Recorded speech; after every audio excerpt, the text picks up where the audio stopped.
Spiti, the middle land between India and Tibet, is a vast mountainous desert valley north of India in the state of Himachal Pradesh. The wind-swept landscape, with a heavy influence of Buddhism, as evidenced by the whitewashed chotans and the fluttering prayer flags, is a place where the gods live, as Rudyard Kipling once said. This surreal land of solitude and spiritualism is bereft of a basic necessity, though, during the winter months: water. As the quietly suffering inhabitants of this cold and rugged terrain will tell you, they have never seen water flow into their homes during the 4-5 months of their winter lives, ever. They have all spent at least 1/3 of their lives carrying a limited quota of water every day during winter from one of two neighborhood hand pumps. Slipping over snow and ice, the children, the women, the elderly, they all have to carry these heavy jerry cans on their tender backs at temperatures that fall to as low as -25 to -30 degrees Celsius.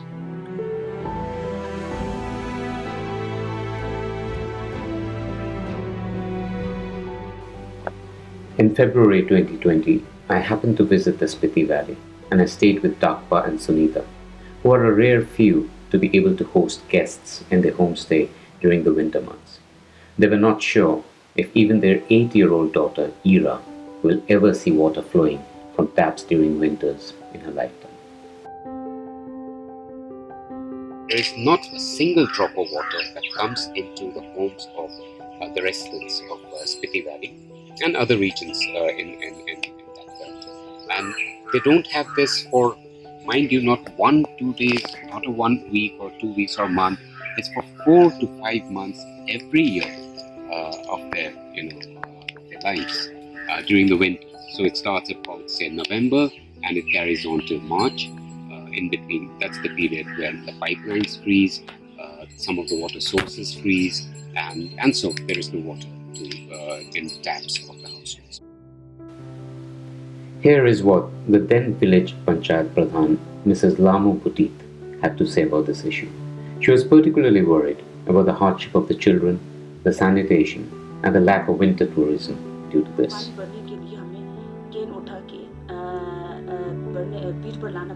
So where the source doesn't freeze, we have to go and take our jerry cans with us and bring back water on our backs. The road that we travel on is very narrow, and it's so slippery that the children, the elderly, they fall quite often, and it hurts their back. But at the same time, we have to give water to our cattle as well, and so we have to carry water on our back. We send our children to bring water. It hurts their back, we know, but we still send them, and then we are worried about when they will be back and whether they will hurt themselves, and it affects their studies as well. If we can get water in our homes during winter, it will be such a big help. The kids will not have to carry water on their backs. They can, their growth will not get affected, and we also can sanitize our homes and keep it clean. Right now in winters, we are not able to do that because of lack of water. It's so easy to just say 4 months, but when you actually experience that even for a day, you realize that it's something that you can't even imagine. Conceptualize basically that 4 months of every year, which is 1/3 of your life, you don't have water in your homes, so you have to go out, walk on snow and ice in this extreme cold weather. We are talking about -25, -30 here, and then carry these heavy jerry cans of water back. So this is how water has to be carried from quite a distance. There are a couple of hand pumps working here, which are wrapped in blanket and everything. Sometimes they burn tires. You just heat it up and then pump some water, and then have to carry and walk in this cold, in the slippery snow like this. And then he's resting right now. So I did carry these jerry cans one day, and I saw and I felt how hard it is to carry just one day on one particular occasion.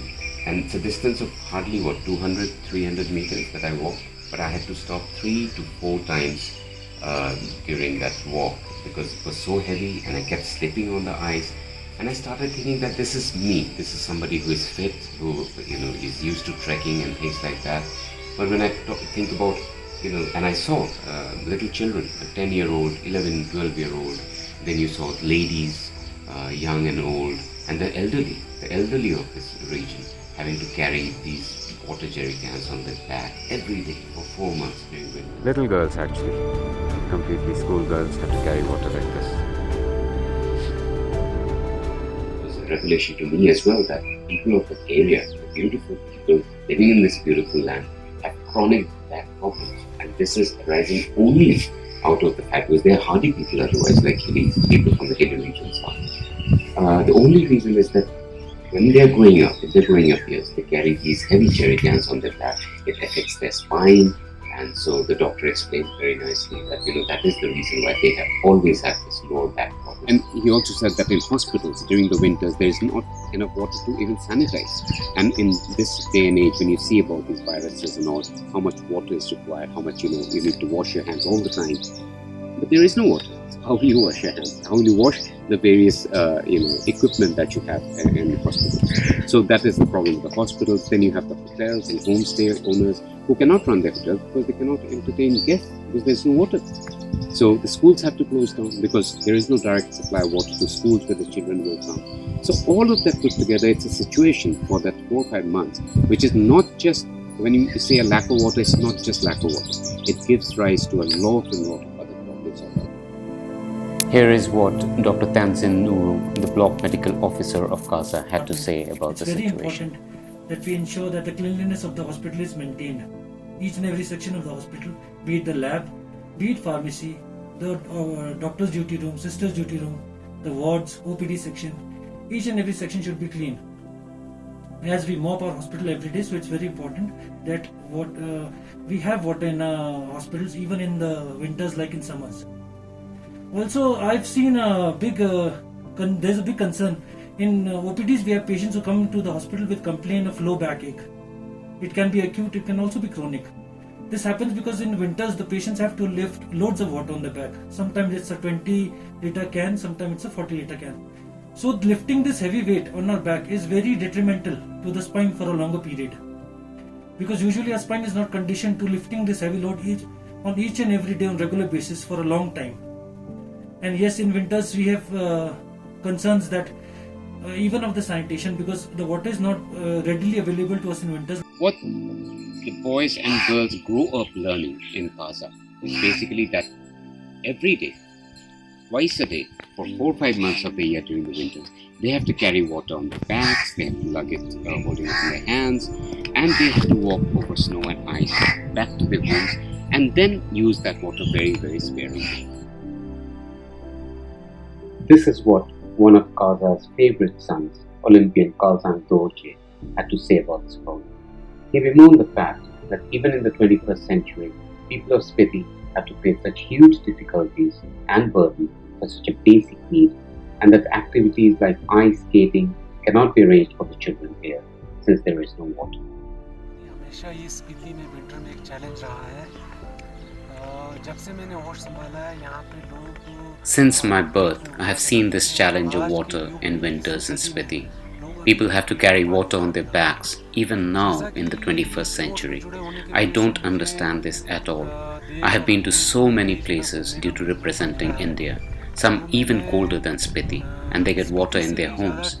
So why, after so many years of independence, should we have this problem? मुझे लगता है कि आज की date में स्पीति में भी समस्या नहीं होनी चाहिए पानी में। It will be such a big help if you could get water here in Spiti during winters, because people have to bring water from such long distances, cut snow and bring it over and melt it to get water. To better understand the problem, in December last year, I visited some of the villages in the upper reaches of Uttarakhand, like Barsu, Harsil, Gwaldam, and some more such villages. And as you will hear from the residents and business owners there, the situation is sadly the same as in Spiti, where there is no water in their homes for months during winter, and where the residents have to bear this unimaginable hardship of getting water on their backs, slipping over snow and ice every day for months, and that too a very limited amount of water to just meet their basic needs.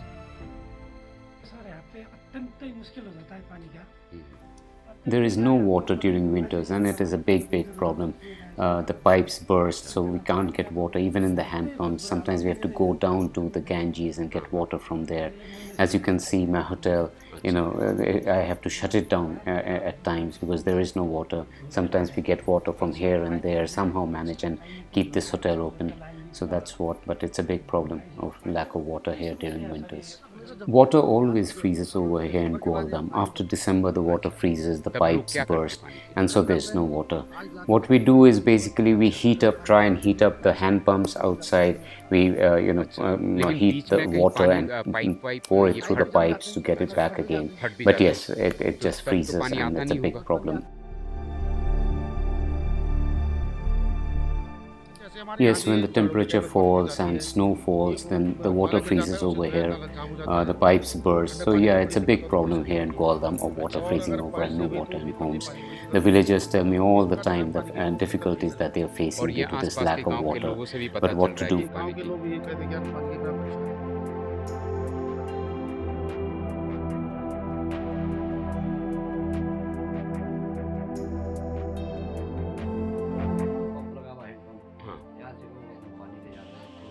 You see the hand pump over there, that's where the villagers come down to get water from. Sometimes there's a whole queue over there, and then it becomes very icy and people slip and fall as well while carrying water. Yes, there are houses up on the hill and they also come down here to get water from the hand pump. And there's a little stream up there, they take water from there also if it doesn't freeze. And then, yes, it is slippery and dangerous to carry water such long distances. I'm 60 years of age and I've seen this throughout my lifetime. This is what we all do during winters to carry water over snow and ice for long distances. So when the temperature drops and there is snow and ice all around, the pipes burst, and so there is no water during winters here in Barsu. But we still need drinking water. We still need to feed the cattle, which is one of the main sources of income for the villagers. And so then the ladies have to carry water from some of the sources which don't freeze, and they have to carry heavy loads such as 150 to 200 liters per day. They have to carry on their backs. And in case they decide to melt some clean snow for water, drinking water, then they have to carry firewood, which is used to light the fire to melt the snow, and then that too they have to carry from up in the hills from the forests, and then they have to carry this heavy load back, light up the fire and make water from snow.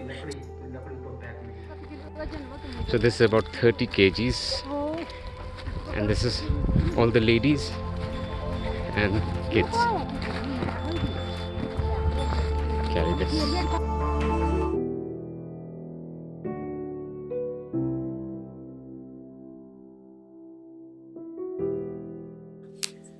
Dakpa and I started an initiative in March 2020, and we were joined by a group of concerned individuals comprising of my friend Shottujit, who is an engineer working with pipes and pumps in an oil company, and representatives of the local residents and business community in Kaza. There have been, Gram Panchayat meetings, there have been discussions with officials even, some attempts also have been made, but somehow or the other, the problem of getting water during the winters to the Kaza homes was not solved. Research and fact-finding showed that availability of water was not a problem. There were multiple sources of water which don't freeze even in peak winter. Further investigation also revealed that to make the same gravity-fed system that delivers water during the summer months to work during winter, what is required are pre-insulated pipes, insulated storage tanks, valves, and a process of decoupling and draining of pipes. And we did quite a bit of research for the first couple of months, and we found that this kind of a solution is not a rocket science at all. It's being utilized not only in cold places, but in terrains which are hilly, which are mountainous, because it's a gravity-fed system. Biggest point here is that there are three sources in and around Kaza which don't freeze, and that is the starting point. That is where you decide yes, there is a possibility. Otherwise, the solution would have required a lot of investment and a lot of other thought and a lot of other risk. So once we knew that the sources doesn't freeze and they are at a higher point, we knew that the gravity-fed system will work. And then it was a question of finding out the other details about the distances, the pressure difference, and things like that. So we did all that, we put together a solution, and then we started working on a proposal. Plans, proposals, videos, and presentations were then made and shared with the local government officials. After some patient waiting and facilitated by the Additional District Commissioner of Kasa, Mr. Gyan Singh Negi, a video presentation was finally made to the representatives of the State Ministry of Water. Cost. What would be the cost of this whole thing? And then again, a lot of research, what is the piping prices, talking to various companies.